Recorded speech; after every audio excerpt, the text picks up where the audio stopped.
Je m'appelle Guadalupe Ramirez, j'ai 30 ans et je suis professeur d'histoire à l'Escuela Secundaria Técnica, au cœur de la vibrante ville de Mexico. Depuis mon enfance, j'ai toujours été captivée par les récits épiques et les riches traditions de mon pays. Je me souviens très bien d'être assise aux pieds de ma grand-mère bien-aimée, Doña Rosalia, alors qu'elle tissait des histoires éblouissantes sur les Aztèques, racontant leurs impressionnantes prouesses architecturales et leurs cérémonies religieuses élaborées. Ses yeux brillaient lorsqu'elle décrivait les détails sculptés dans les murs des anciennes pyramides et la grandeur du Templo Mayor au centre de la capitale aztèque. J'étais hypnotisée, transportée dans un monde de guerriers courageux, de prêtres imposants et de dieux puissants. Ces récits ont fait naître en moi une passion brûlante pour percer les mystères du passé. Au fil des ans, ma fascination n'a fait que croître, alimentée par d'inlassables heures de lecture et de recherche. Je dévorais tous les livres que je trouvais sur le riche héritage maya, les grandes civilisations olmèques et l'incroyable périple des Espagnols qui atteignirent les rivages du Nouveau Monde. J'étais attirée par les détails architecturaux complexes des bâtiments coloniaux, avec leurs façades ornées et leurs somptueuses cours intérieures. C'est cette passion insatiable qui m'a amenée à étudier l'histoire à l'Université autonome de Mexico, où j'ai rencontré Joaquín, mon futur mari. Notre curiosité d'esprit et notre soif de connaissance nous ont rapprochés dès le départ. Je me souviens de nos conversations interminables sur la philosophie, l'art et les événements qui ont façonné le Mexique moderne. Nous passions des heures à la bibliothèque, plongés dans de vieux livres, échangeant des idées et rêvant des possibilités infinies que l'avenir nous réservait. Après l'obtention de notre diplôme, nos chemins se sont naturellement rapprochés. Nous nous sommes mariés lors d'une petite cérémonie traditionnelle à Puebla, la ville natale de Joaquín, entourée de notre famille proche et de nos amis. Notre lune de miel a été un voyage inoubliable, à la découverte des sites archéologiques mayas de Chichén Itzá et de Tulum, où j'ai enfin pu découvrir de près les merveilles que j'avais tant étudiées. Aujourd'hui, 6 ans plus tard, ma routine est un mélange parfait de confort et d'aventure. Je me réveille vers 6 heures du matin et prépare un petit déjeuner mexicain traditionnel composé de chilaquiles, de frijoles et de jus d'orange frais pour Joaquín et moi. Tout en savourant notre repas, nous discutons de nos projets pour la journée, échangeant des regards affectueux et des rires complices. Après ce repas réconfortant, je me rends à l'école, ma deuxième maison. C'est là que j'ai le privilège de partager mes connaissances et ma passion avec de jeunes esprits curieux. J'aime voir les yeux de mes élèves s'illuminer lorsque je leur décris les batailles grandioses de la Révolution mexicaine ou les détails fascinants de la danse des voladors, une ancienne tradition indigène totonaque. C'était un agréable après-midi d'automne, les rayons dorés du soleil me réchauffaient doucement le visage alors que je conduisais un groupe d'étudiants enthousiastes dans les rues pittoresques du centre historique de Mexico. Je me suis toujours sentie revigorée lorsque j'ai posé le pied sur ce sol ancien, chargé d'histoire et de souvenirs tissés dans chaque pierre vieille de plusieurs siècles. Au cours de notre promenade, j'ai souligné les incroyables détails architecturaux des bâtiments coloniaux, me délectant des expressions émerveillées de mes élèves. Le Palais national, avec son imposante façade de pierre, semblait faire résonner les échos des batailles et des révolutions passées. Je pouvais presque entendre les cris des insurgés résonner dans les rues séculaires. C'est alors que je l'ai aperçu, un homme debout sur le trottoir, son appareil photo accroché au cou comme une précieuse amulette. Ses yeux en amande reflétaient la lumière dorée du crépuscule et un sourire captivant ourlait ses lèvres tandis qu'il observait un groupe de mariachis jouant avec animation au coin d'une rue voisine. Quelque chose en lui a immédiatement attiré mon attention, comme si une force invisible m'avait attiré vers lui. Nos regards se sont croisés un court instant et j'ai senti une étincelle s'allumer en moi, quelque chose que je n'avais pas connu depuis longtemps. Un frisson m'a parcouru l'échine et mon cœur s'est mis à battre à un rythme effréné. En reniflant, je repris ma posture professionnelle et continuai à guider mes élèves, bien que mes pensées ne cessent de revenir sur cet étranger captivant. Qui était-il ? D'où venait-il ? Sa présence avait quelque chose de magnétique, une force qui m'attirait comme un papillon de nuit vers la lumière. À la fin de la visite, j'ai demandé aux élèves d'attendre un moment pendant que je vérifiais quelques notes. C'est alors que je l'ai aperçu à nouveau, plus près, en train de régler l'objectif de son appareil photo avec des doigts habiles. Avant de pouvoir m'arrêter, j'ai entendu ma voix l'interpeller. Disculpe, sonore. Êtes-vous un photographe professionnel ? Il a levé les yeux et son sourire a illuminé son visage à nouveau. Oui, señorita. Je m'appelle Diego Valencia et je suis un photographe indépendant espagnol. Son accent mélodieux et sa voix veloutée m'ont donné la chair de poule. J'ai tendu la main pour me présenter, Guadalupe Ramirez. Enchantée de vous rencontrer, Diego. Nos regards se sont croisés quelques secondes de plus que nécessaire, jusqu'à ce qu'un de mes élèves m'interpelle, brisant l'instant. Je saluai brièvement Diego et poursuivis mon chemin, mais quelque chose en moi avait changé à jamais lors de cette rencontre fortuite. Dans les semaines qui ont suivi, je n'ai pas pu oublier Diego. Ses traits exotiques et son sourire charmeur m'avaient laissé une marque indélébile. Chaque fois que je fermais les yeux, je voyais ses yeux en amande danser derrière mes paupières, m'appelant avec une force irrésistible. Nous avons commencé à nous rencontrer par hasard dans les rues animées du centre historique. Au début, il ne s'agissait que de salutations occasionnelles et de brèves conversations sur le temps qu'il faisait ou sur une attraction touristique voisine. Mais à chaque nouvelle rencontre, je sentais notre lien s'approfondir, comme si nous étions attirés l'un vers l'autre par des forces invisibles de l'univers. Diego était un homme aux multiples talents et à l'esprit curieux qui correspondait parfaitement au mien. Il me racontait ses voyages à travers le monde, capturant avec son objectif les merveilles des civilisations anciennes et la beauté sublime de la nature.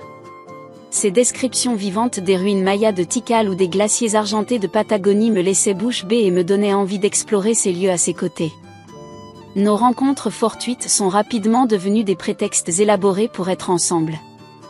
Je l'emmenais dans certains de mes endroits préférés, comme l'impressionnant Museo Nacional de Antropologia, où nous passions des heures à admirer les incroyables sculptures aztèques et les trésors archéologiques exposés.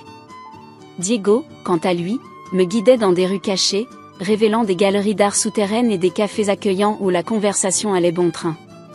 L'attirance entre nous était palpable, une tension électrique flottait dans l'air dès que nos corps se rapprochaient. Les regards intenses et les effleurements occasionnels faisaient battre mon cœur et trembler mes mains d'impatience.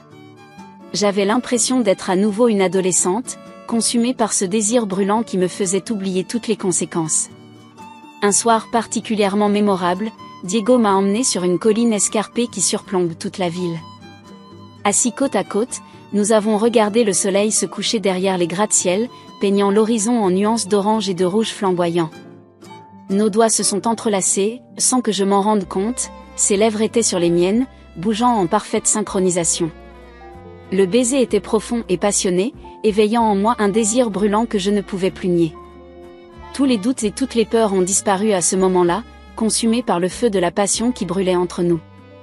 Lorsque nous nous sommes séparés, haletants, la lueur dans les yeux de Diego reflétait exactement ce que je ressentais, un besoin désespéré de nous donner complètement l'un à l'autre. Mais derrière cette euphorie, la culpabilité me rongeait comme un acide, me rappelant la terrible trahison que j'étais en train de commettre à l'égard de Joaquín. Mais à ce moment-là, avec Diego qui m'embrassait, tout semblait insignifiant à côté de l'intensité écrasante de nos sentiments. La culpabilité que je ressentais pour avoir trahi Joaquín était comme un poids constant sur ma poitrine, mais je n'arrivais pas à trouver la force de mettre fin à ma liaison avec Diego. Notre passion était comme une dépendance dont je n'arrivais pas à me défaire, malgré tous mes efforts. Cette nuit-là, je suis rentrée chez moi plus tard que d'habitude, après une nouvelle rencontre avec mon amant espagnol. Mes lèvres étaient encore picotées par les baisers ardents que nous avions échangés, et mon corps tout entier se sentait vivant comme il ne l'avait pas été depuis des années. En entrant dans l'appartement, il y avait un silence assourdissant dans l'air et une tension presque palpable. Quelque chose ne tournait pas rond. J'ai appelé Joaquín, mais il n'a pas répondu. Je me suis dirigée dans le couloir sombre vers la chambre à coucher, avec un sentiment d'obscurité qui grandissait en moi. Lorsque j'ai ouvert la porte, la scène qui s'offrait à mes yeux a failli me faire flancher. Joaquín était là, assis sur le bord du lit, entouré d'une mer de photos éparpillées sur le sol. Des photos de Diego et moi dans des moments intimes, des étreintes, des sourires, des regards passionnés. Quelqu'un nous observait, capturant chaque moment sordide de notre réseau de péchés. Les yeux de Joaquín étaient injectés de sang, son expression était un mélange de douleur, de trahison et de fureur incontrôlée. Lorsqu'il me vit hésiter dans l'embrasure de la porte, il leva les yeux, ses iris habituellement doux ressemblant désormais à des puits noirs et vides. « C'est donc vrai ? Tu m'as vraiment trahi ?» Sa voix grave a brisé le silence, rude comme du papier de verre.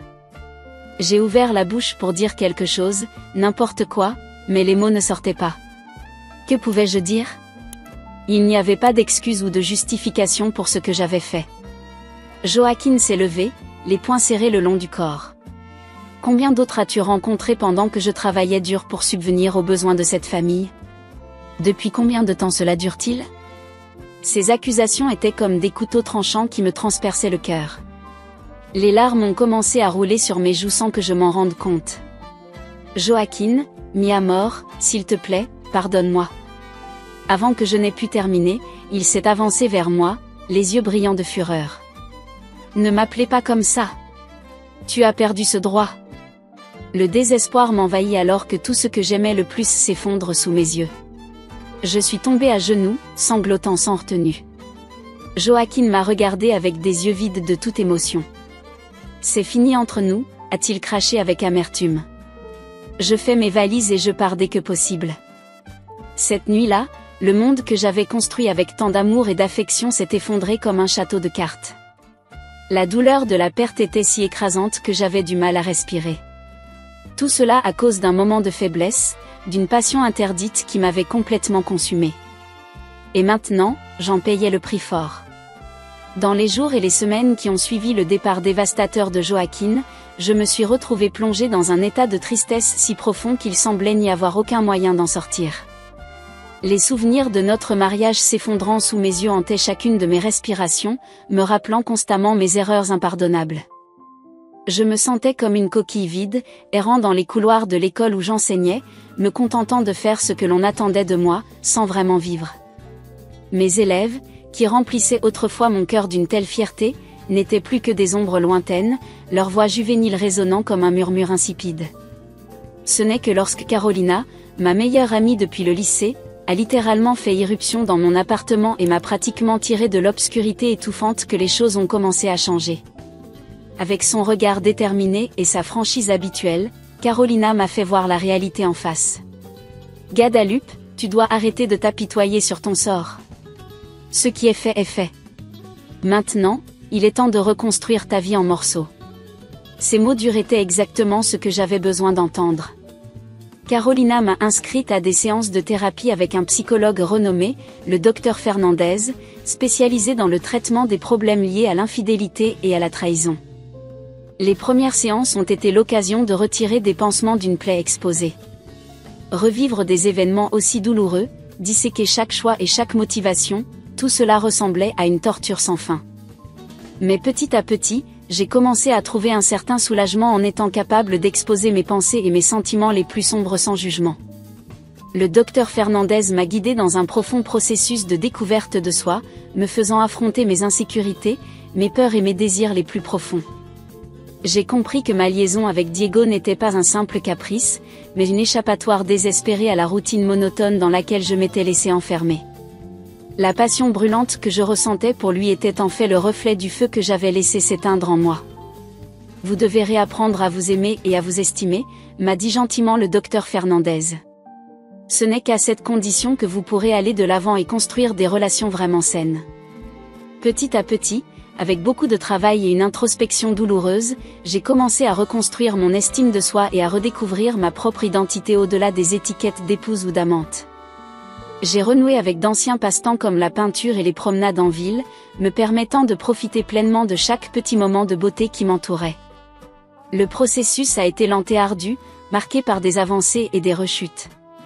Mais peu à peu, j'ai senti le brouillard se dissiper, laissant place à une nouvelle vision de la vie, revigorée. Je n'étais plus la même Guadalupe et cette découverte, bien qu'effrayante, m'apportait un sentiment de liberté revigorant. Des mois se sont écoulés depuis que j'ai entamé mon douloureux mais nécessaire processus d'auto-guérison. Petit à petit, je reconstruisais les fragments de ma vie, réapprenant à être forte et indépendante. Bien sûr, il y avait encore des jours où la nostalgie de ce que j'avais perdu avec Joaquin me rongeait, mais j'étais déterminée à aller de l'avant. C'est alors que le destin, avec son sens de l'humour souvent cruel, a décidé de me mettre des bâtons dans les roues. Par un après-midi nuageux d'hiver, alors que je faisais une de mes promenades apaisantes dans le parc près de chez moi, j'ai aperçu une silhouette familière assise sur l'un des bancs. Mon cœur s'est emballé lorsque j'ai reconnu ses yeux en amande familier et ce sourire de travers, c'était Diego. Il avait l'air hagard, fatigué, les épaules courbées sous le poids d'un fardeau invisible. Et puis j'ai réalisé le petit paquet enveloppé qu'il tenait dans ses bras, un bébé endormi. Avant que je ne puisse m'en empêcher, mes jambes se sont dirigées vers lui, comme tirées par une force gravitationnelle.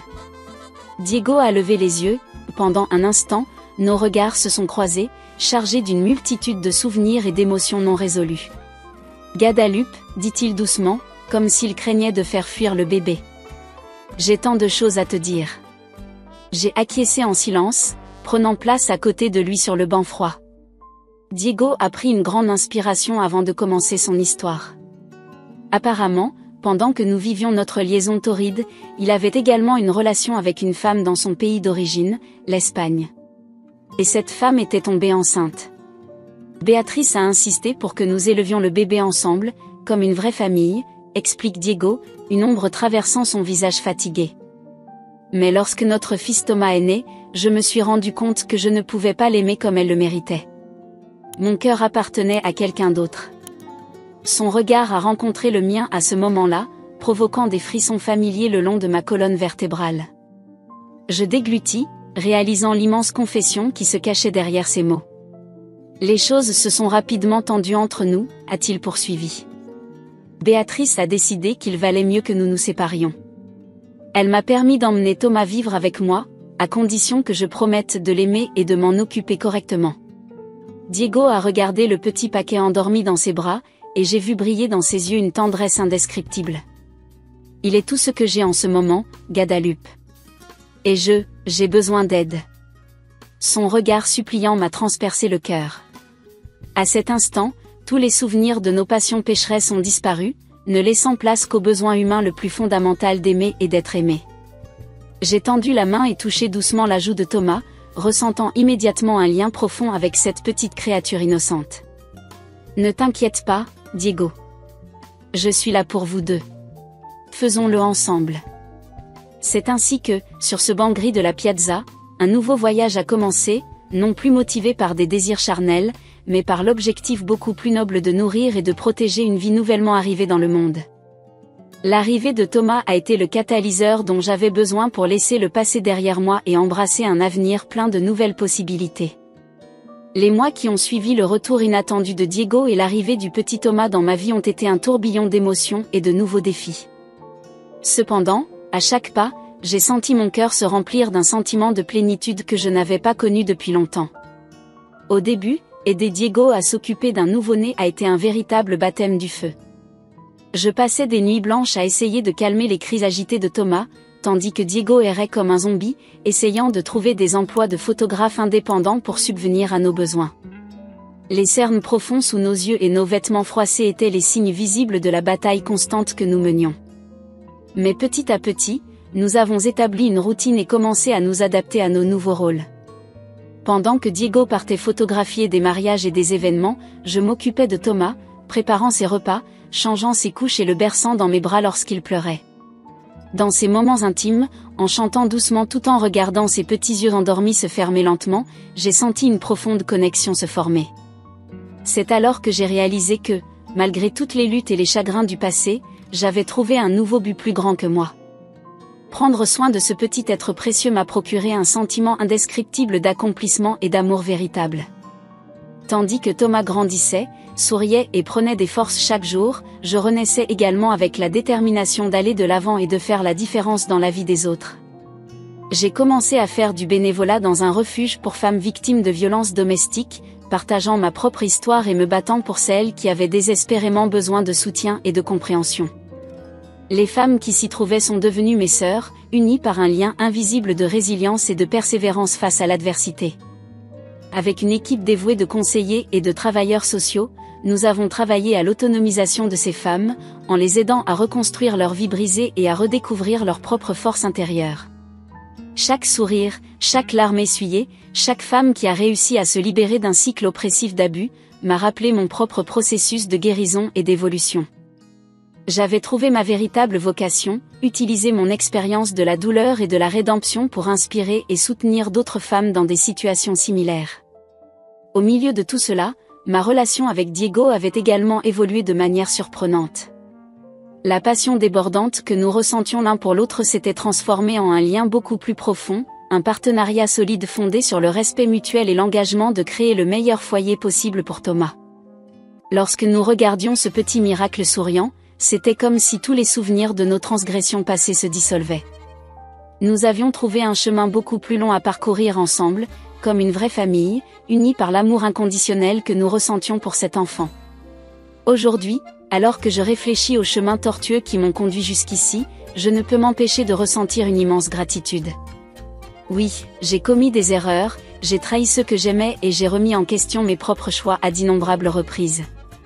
Mais ce sont précisément ces épreuves qui ont fait de moi une femme plus forte, plus résistante et, surtout, prête à embrasser la vie à cœur ouvert.